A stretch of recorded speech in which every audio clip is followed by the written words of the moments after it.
phytochemicals. Remember the lesson where I showed you the ginger alone had over 525 phytochemicals in there?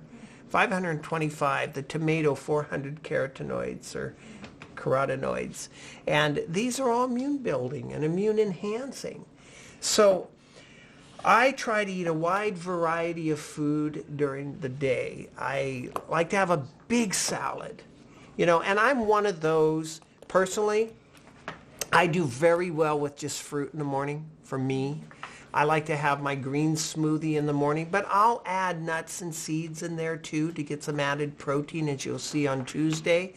But I don't do as well with cereals. I can do oatmeal, but sometimes when I combine the grains with the fruits, my stomach can get a little bit sensitive to that. So I like to make a nice big smoothie in the morning with kale in it or chard in it or spinach in it, something of that nature. And my body just sucks it up. It just craves it so much.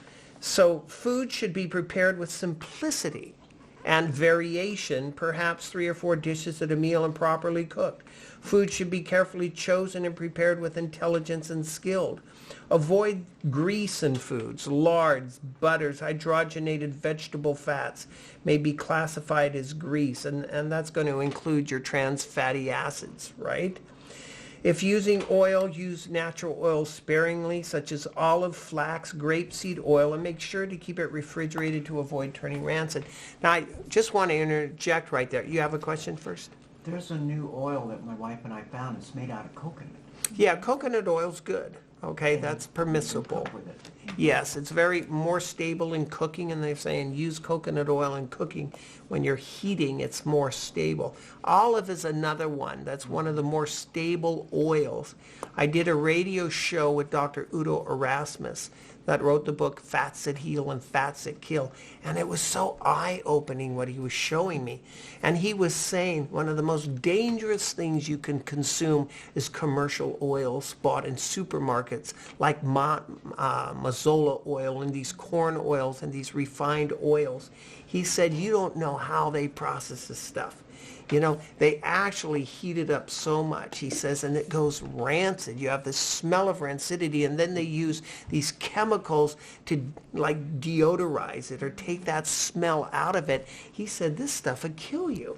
He said the best oil was olive oil and flaxseed oil. And he made a couple suggestions that I'll never forget.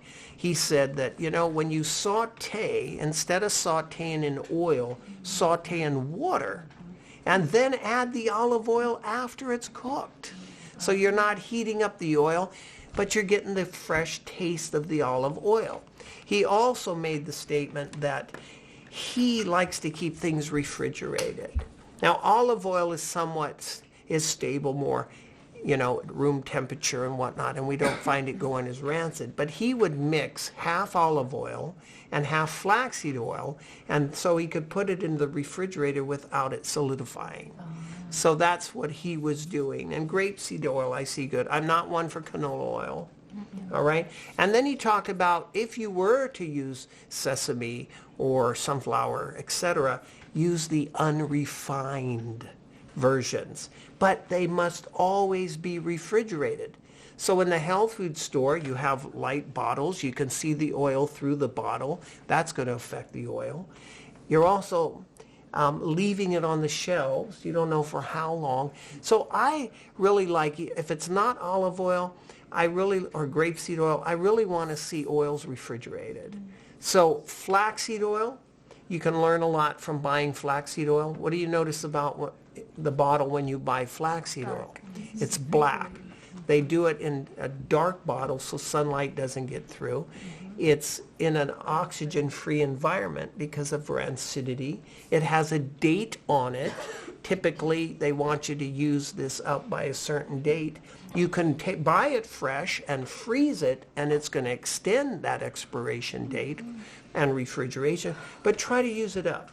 And the other thing with flax oil, if it's high in lignans, which I would recommend, get the flax oil with lignan, you want to shake it because you'll find at the end, if you buy it in the quart size, when you're done with your oil, it weighs so much. Well, it's the fiber down at the bottom and the lignans down at the bottom. So shake it, and the oil's going to turn from a golden color to a brown because the lignans are brown. But those lignans also have phytochemicals that are beneficial to the body as well.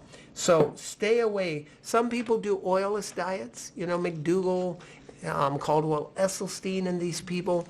And, I understand therapeutically why they're doing this, but I don't want to go on an oilless diet the rest of my life. I'm Italian. I do like olive oil, but I don't overdo it, and I don't abuse it. But I exclusively stay within olive oil, flaxseed oil, coconut oil, and maybe some grapeseed oil. All right? So get rid of all the rest of the oils that you have in your cupboard, and anything that contains oil, smell it. Smell it if it's rancid. Maybe your peanut butter smells rancid in there, all right? Maybe some other nut butters that you have or something that contains oil. Sometimes you open up that jar, whoa, this thing's rancid. Throw it away. Throw it away. Don't use it. So let's talk about sugar a minute. It says it's not good for the stomach. It can cause fermentation. Milk and sugar clog the system, irritate the digestive organs, affect the brain. When largely used, it's more injurious than meat. Choose healthier sweeteners like honey, sucanat, pure maple syrup. What are some other sweeteners today that you think are permissible that you use besides honey, sucanat, maple syrup? Agave is getting some bad press, and I was reading an article about the agave plant, and it was talking about it being processed from Mexico, and it was liking it nearly to corn syrup. I mean, it said it is not the best. So I'm looking at this organic blue agaves and whatnot, and I'm saying, this is not as good as people think it is. One that I had was a coconut palm sugar. That was a really good one that I saw. Stevia, there's no problem with stevia with diabetics, and I say stevia at any time. But I like honey, pure maple syrup we've used. The sucanat is another one. Then you can even get into brown rice syrups, barley malts, some of these type of things. But try to keep it. Yeah, they are sweet. So there's different sugars that are coming out. Coconut sugar, yeah, the palm coconut sugar. I like that. I said this is good, and sucanat's okay, But pure maple syrup, get a good syrup. Honey, raw, uncooked. You want something fresh and raw and local if possible. Because turbinado is, again, a little better, but it's still like a refined sugar that has some of the, the molasses in it or whatever, or the cane.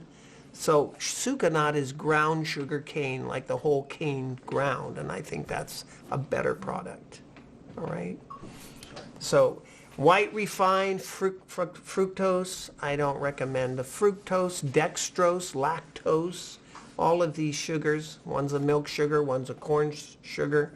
But high fructose corn syrup, I think really stay away from that stuff. Really try to stay away from it. All right, so that covers sweeteners. We've covered some of the oils. Eat raw vegetable salads or raw fruits before the main course. In other words, get the live foods in you first. They do contain enzymes. It stimulates, assists digestion, helps to avoid overeating of cooked foods. Fruits and vegetables should not be eaten at the same meal. Eat fruit at one meal and vegetables at another. My mother had a sensitive stomach. And I said to her, Mom, try separating your fruits and your vegetables, And she said, okay, I'll do that. And it really helped her. All right. Now you can really get into some nitty gritty when it comes to food combining.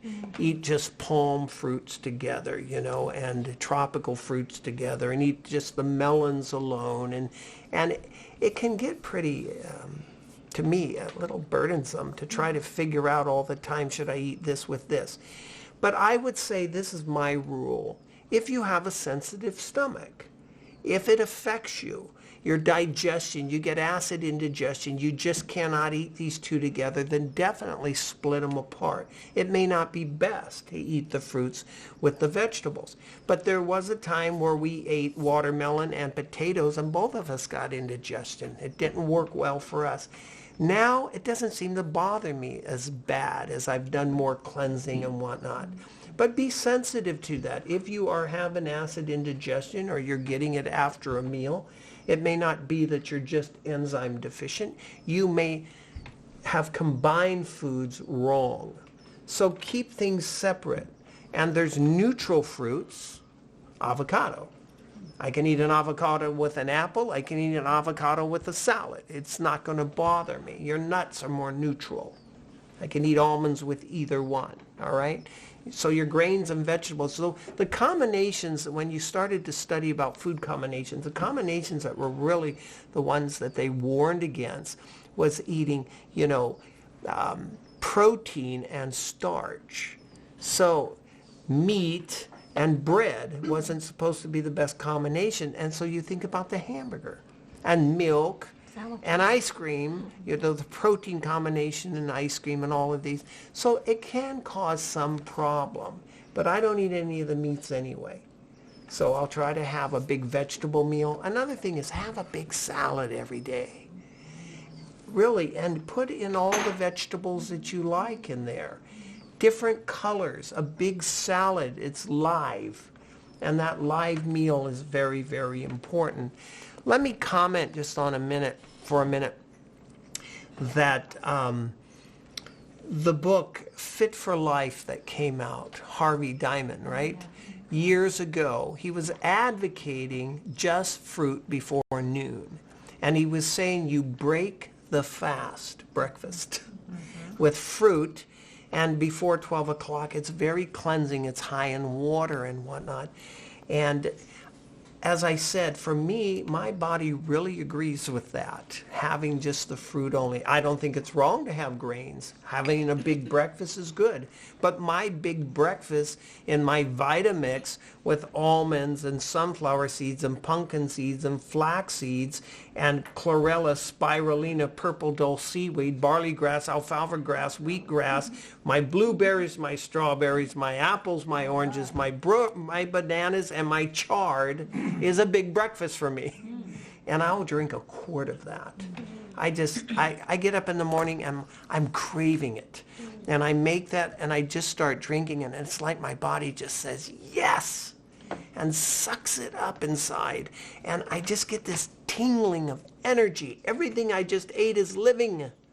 The seeds. I left the Bella Vita once and I was just a little fatigued. And I'm walking through my garden and I see a big red bell pepper.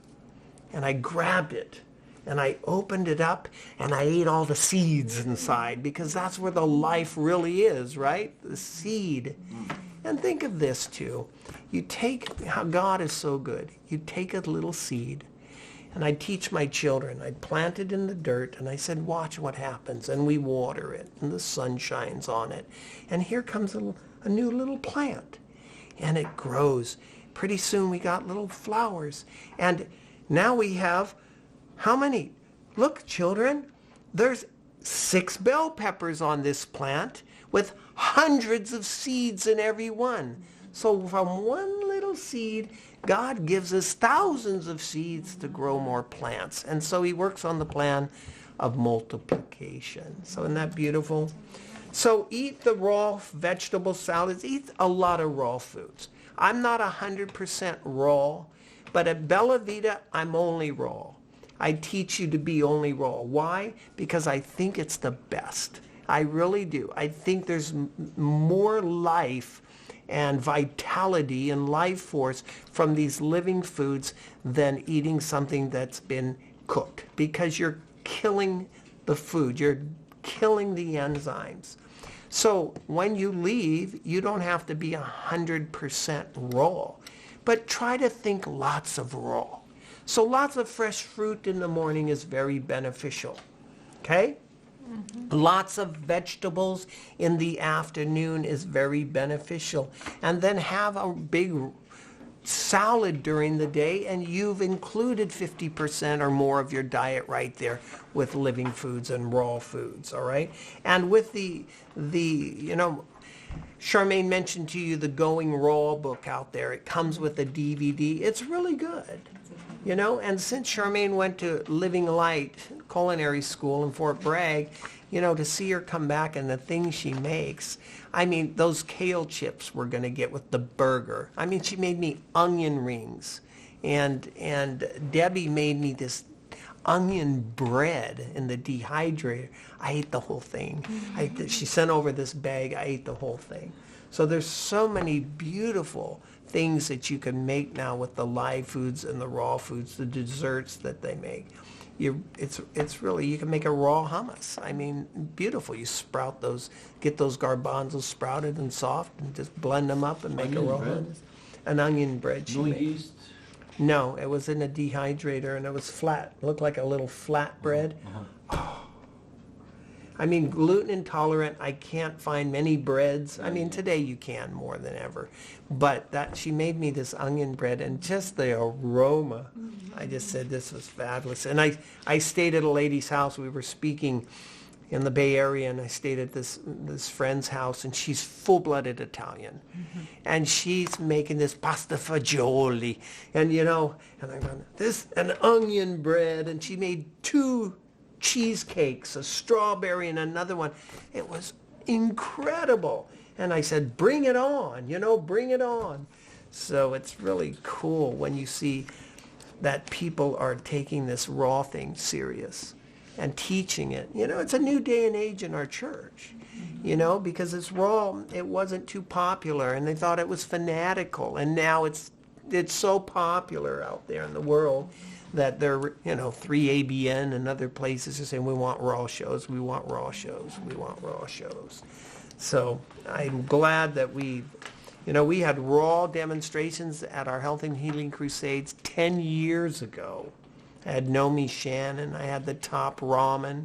We took classes from Giuliano, who wrote the book Raw, and we were doing a lot of this stuff. It was incredible. We were serving these raw burritos at the crusade, 8 years ago for people.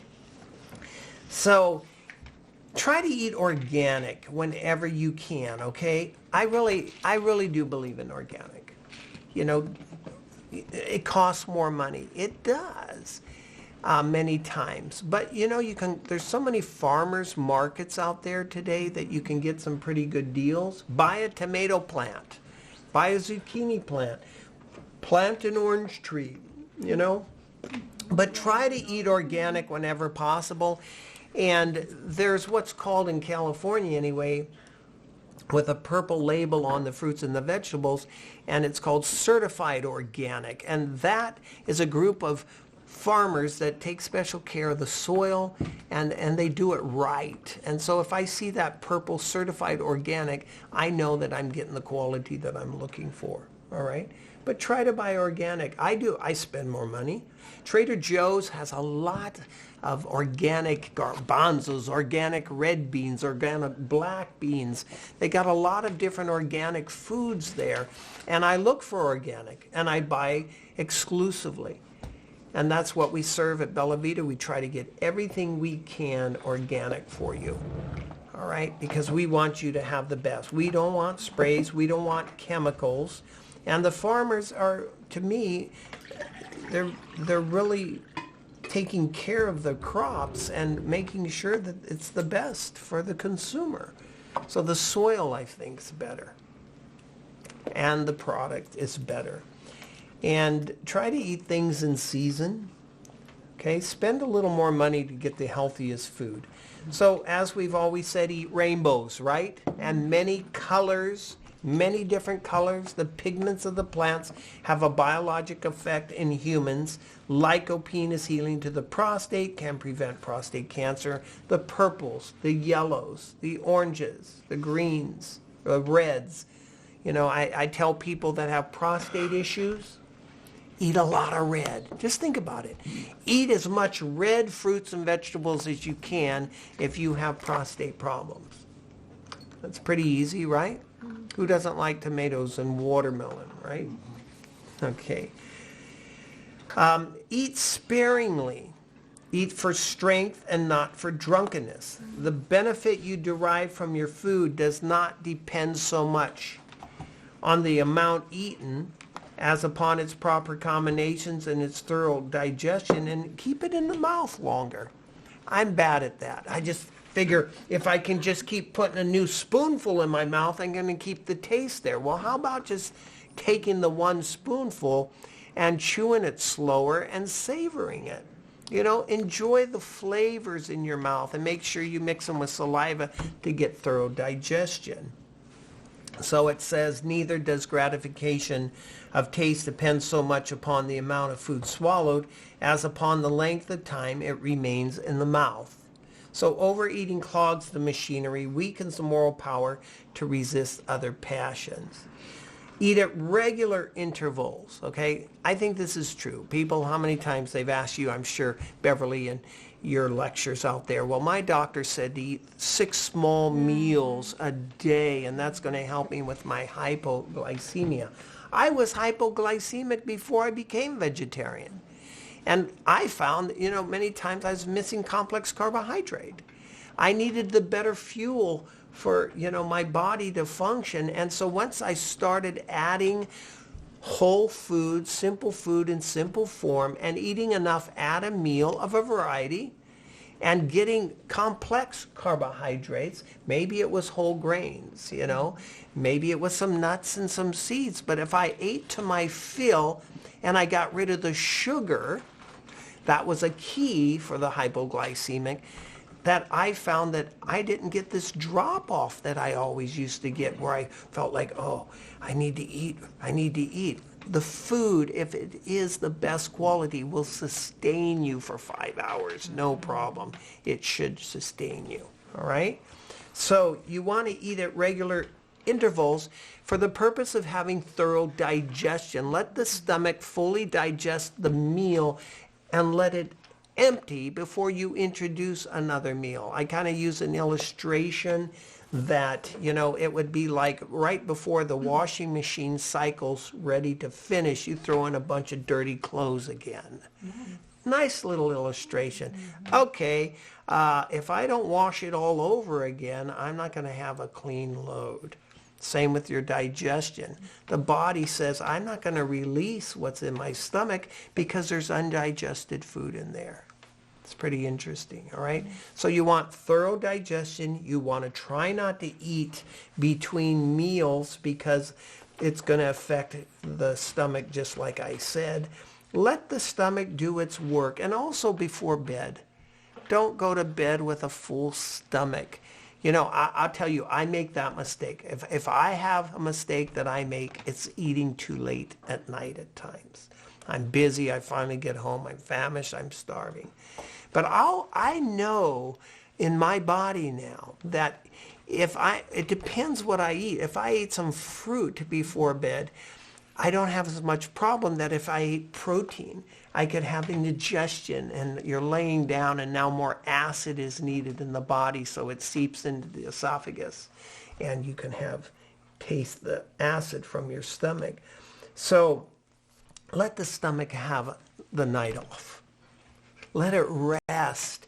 And when I do that, when I eat several hours before bed and really don't violate that, I wake up more refreshed. I wake up feeling better because the work of digestion wasn't carried on through the night and could cause me to become more groggy in the morning.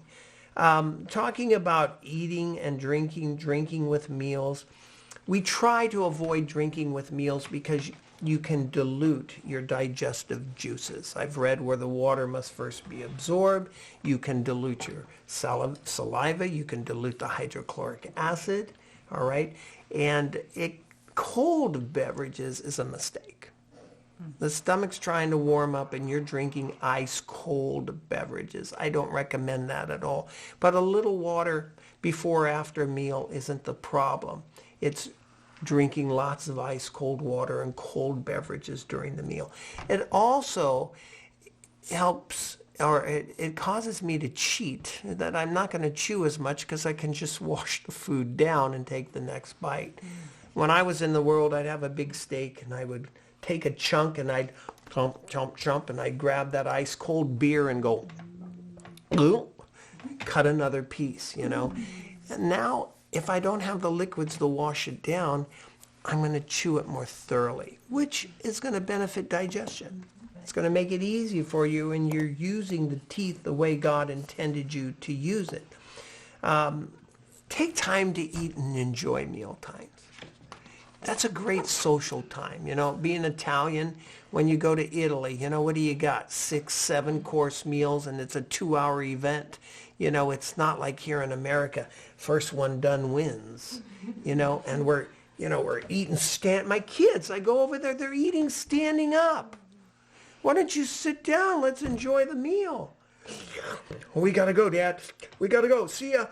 And they're running out with the smoothie in a glass and getting in the car. You know, mealtime should be enjoyable. You know, and I still eat too fast. I think I'm the first one done here when the food comes, you know, because I'm still saying if I finish fast, I can get seconds, you know.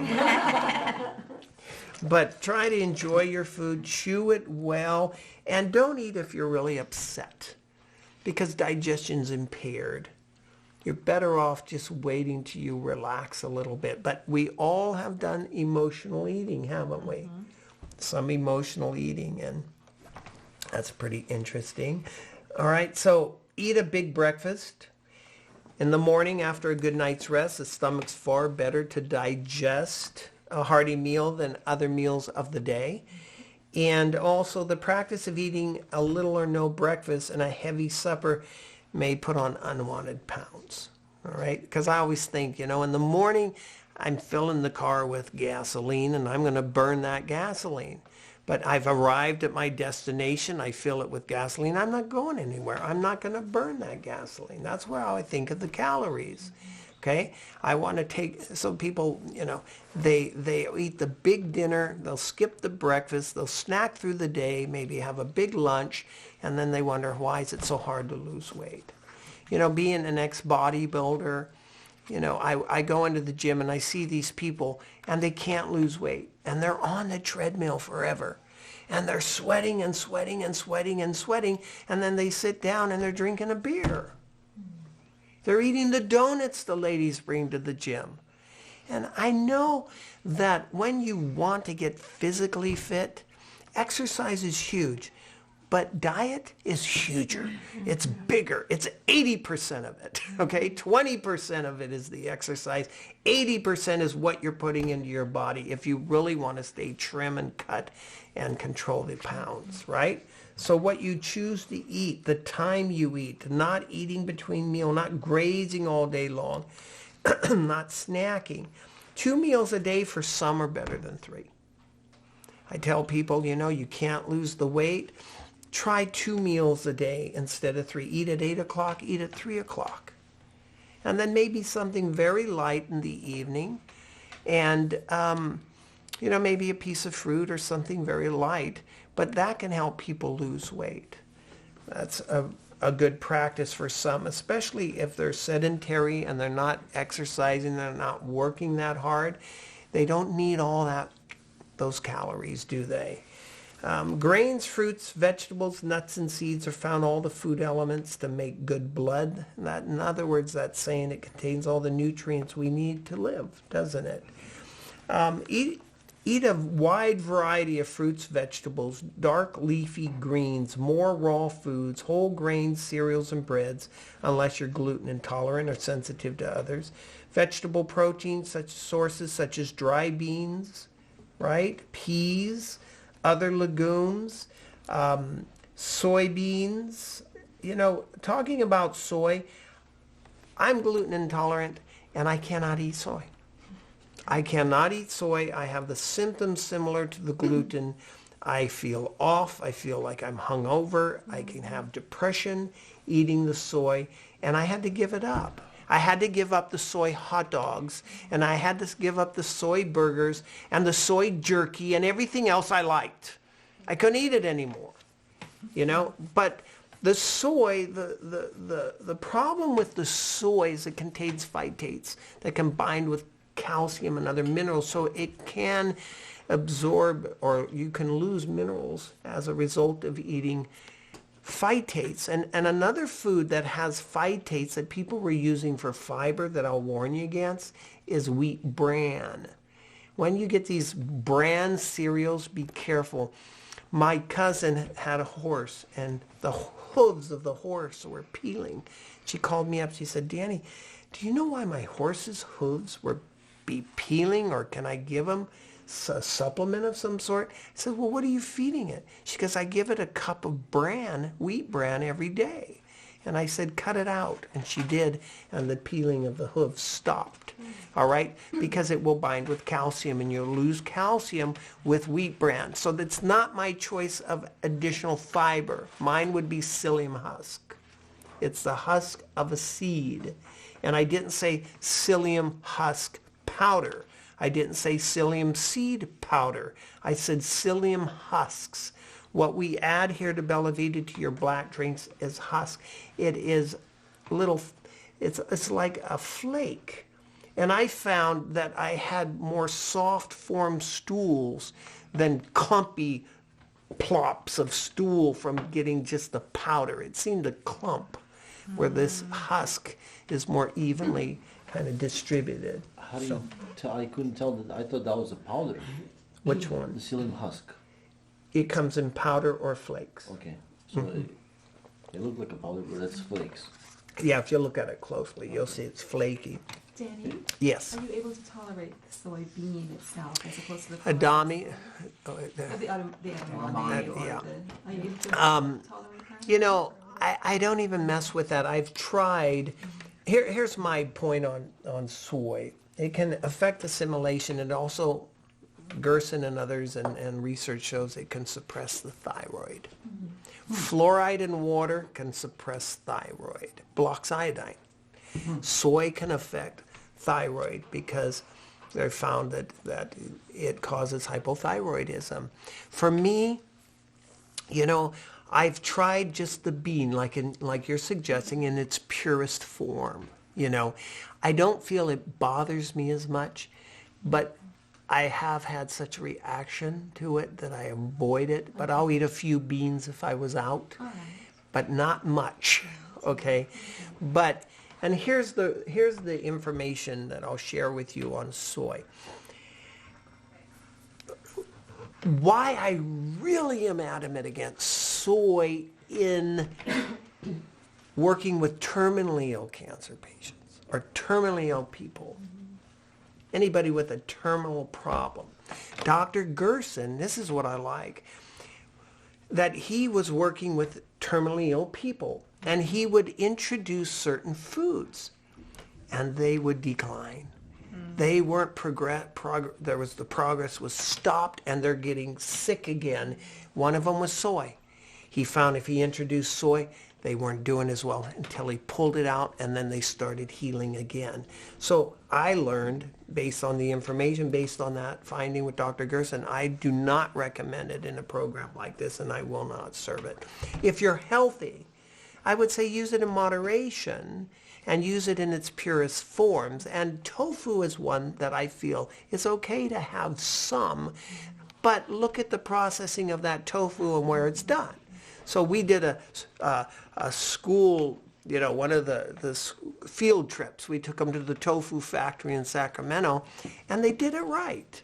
So a pure tofu, but don't eat lots of soy.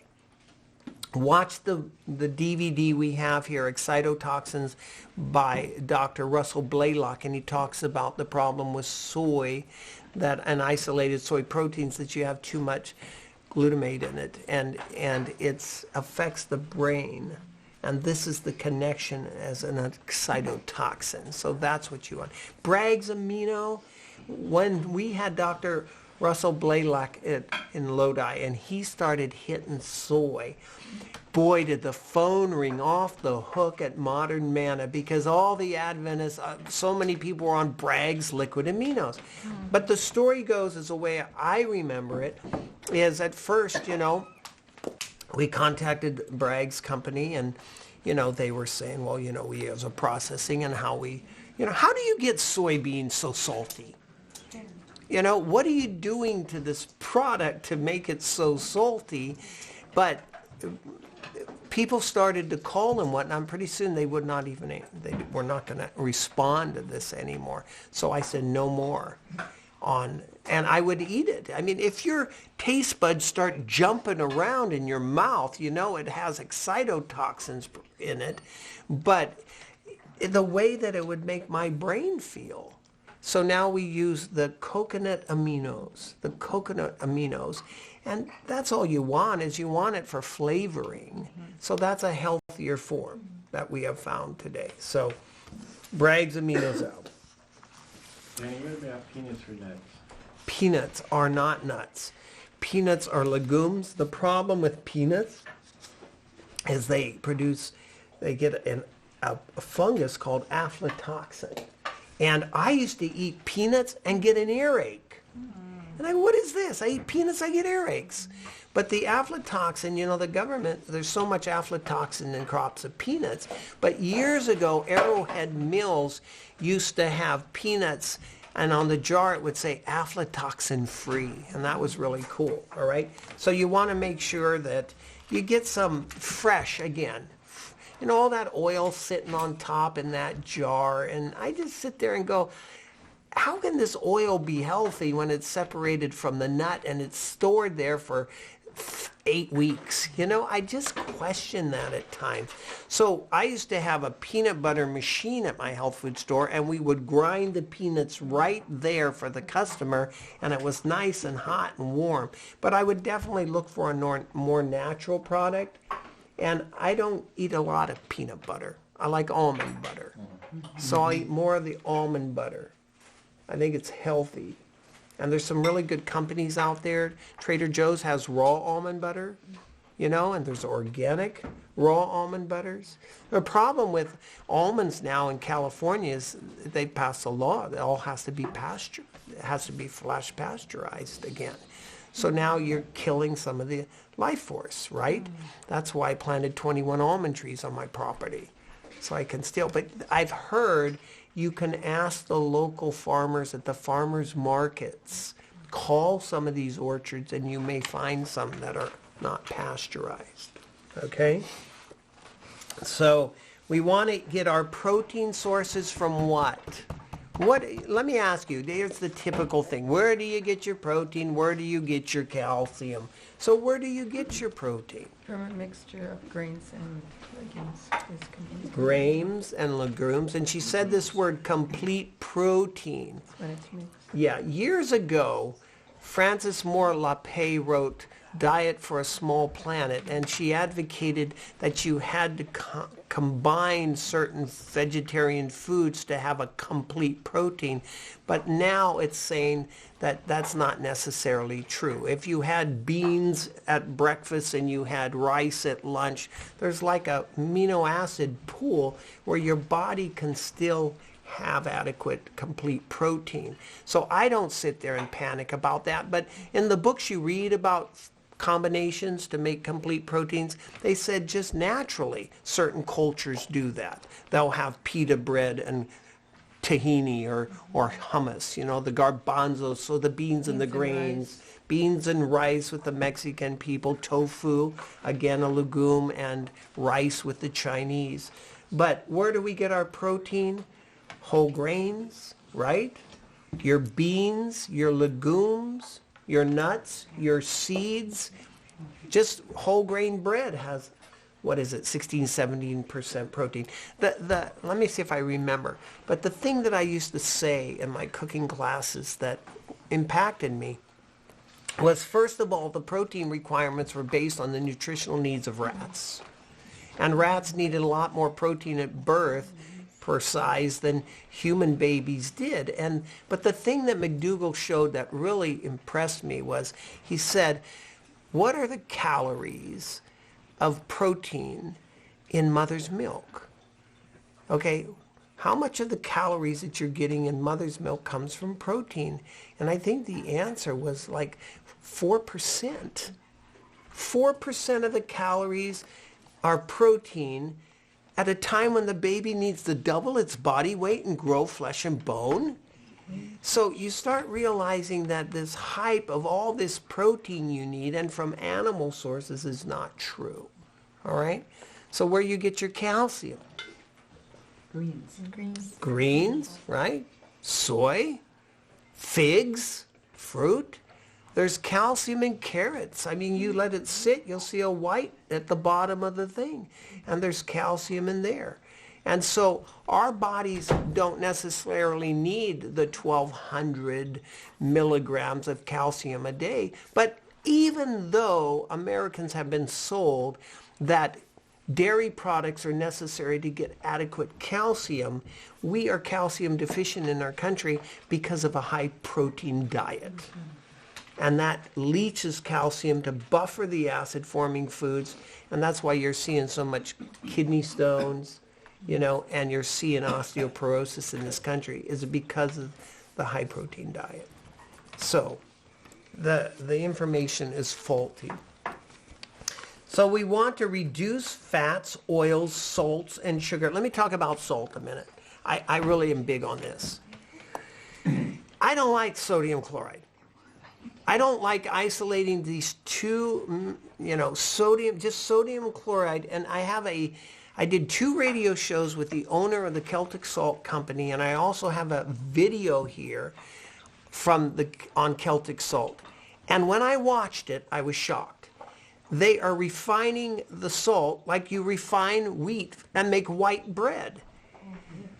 This sea salt that you're buying in a health food store or in a grocery store, read the label. It's sodium chloride and it has sugar and possibly aluminum to keep it from caking together, which can contribute to Alzheimer's disease. So your salt, you want to get something that is natural but complete, the way nature provided. So Celtic salt has 80 minerals, not just sodium chloride. And what was so interesting in the radio interview, that when you took Celtic salt that was gray in color, they said they would take out the gray by extracting magnesium and selling it for gunpowder. But the gray color it's rich in minerals and magnesium. And she said that when people switch from sodium chloride, which I think is toxic to the body, to Celtic salt or something like that, real salt, Himalayan salt, Celtic salt, some of these other salts that have all the minerals in there, she says the number one thing that we would see in people is that it would improve their blood pressure. It would drop. It helped hypertension. Wow. And I've done that.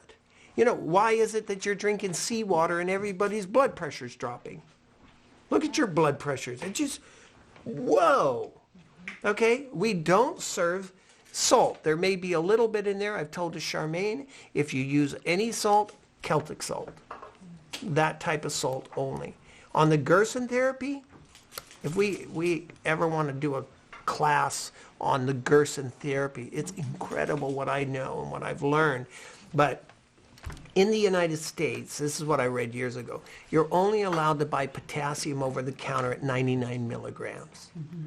The Gerson therapy, you get potassium in a jar. Dr. Gerson uses specific forms, salts, chemical salts in certain potassium, and you give the patient 40 teaspoons a day of potassium. You're adding it to all their 13 drinks a day, because the Gerson theory is that the sodium, which should be extracellular fluid, has invaded the cell into the intracellular fluid, and it's made the cell toxic. It's poisoning the cell because of the high sodium diet of America. So all flooding the body with all the potassium drinks, all the fruits and the vegetables, with the 40 teaspoons of potassium added to the drinks, you're driving the sodium out of the cell back out to the extracellular fluid where it belongs.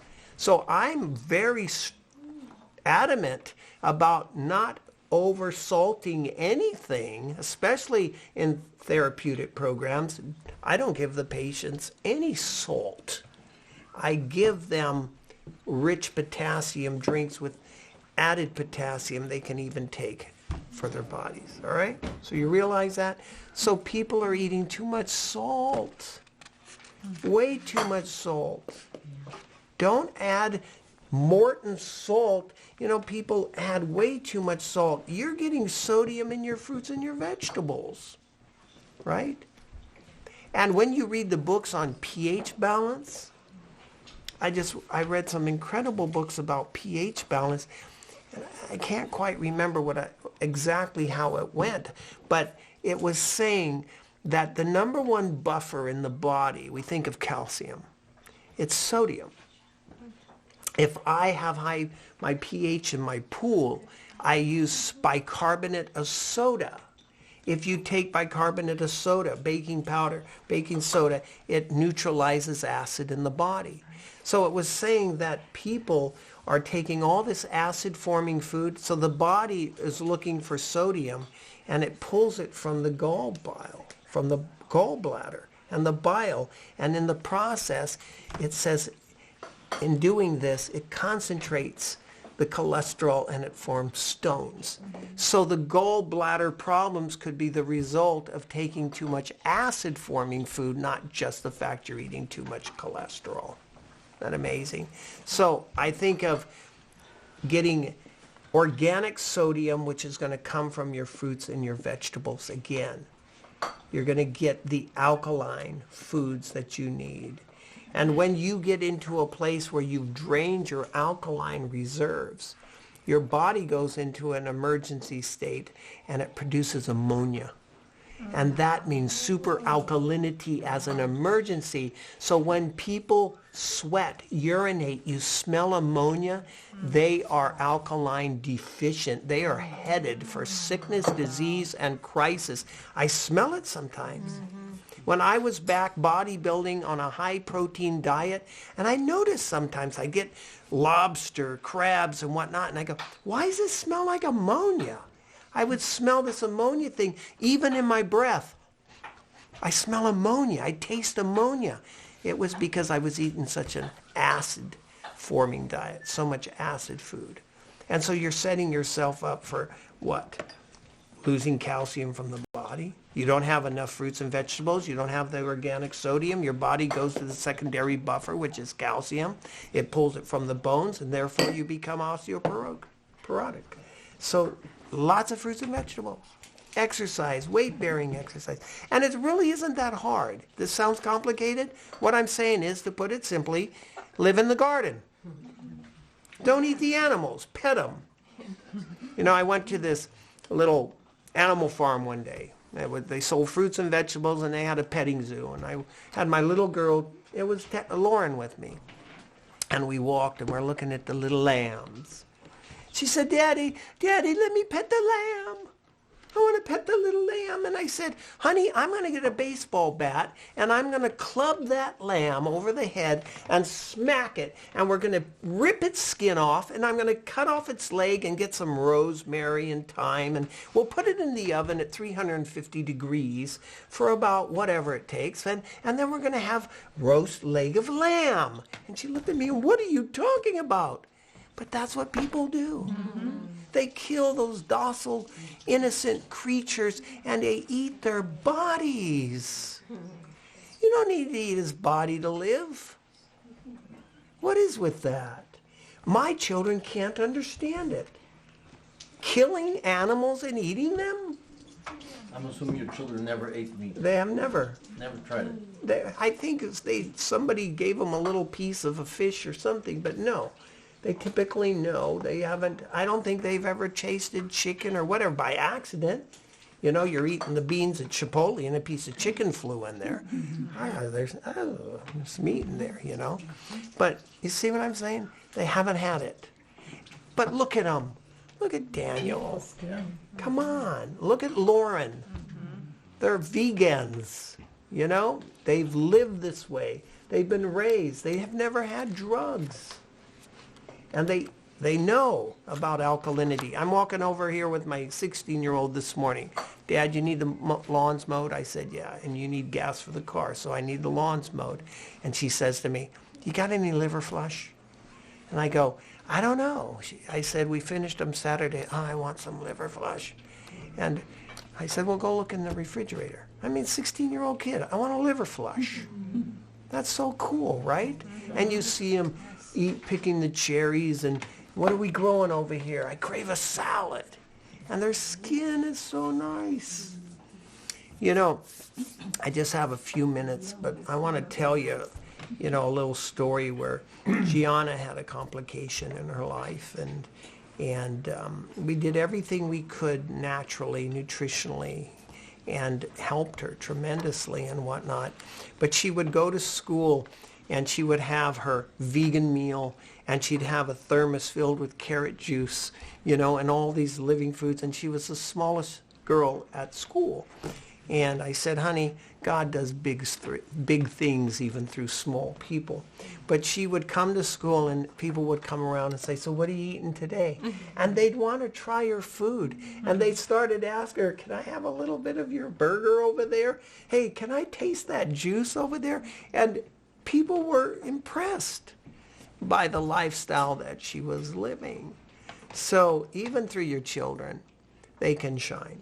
They can be great witnesses to many, many people out there. So they were not raised with cholesterol foods. They were not raised with chicken, eating fish, eating animals. Dairy products weren't in their life. Oh, they haven't been perfect, And let's end with 1 Corinthians 6:19 and 20 and 10:31.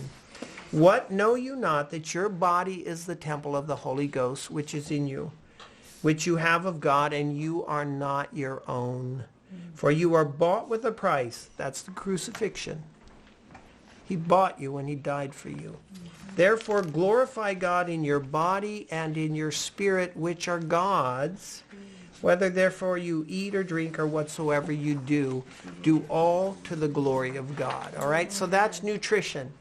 Live in the garden, use these hands for picking, eat a variety of food, lots of colors. All right? And enjoy. So we'll see what Charmaine's made from the garden that we're going to have today. So thank you. And I'll close with prayer. Heavenly Father, I pray that you will continue to bless us and bless this lunch, this meal, to nourish our bodies and give us strength. Thank you for everything you teach us. Thank you for the laws of health. And we pray this in Jesus' name. Amen.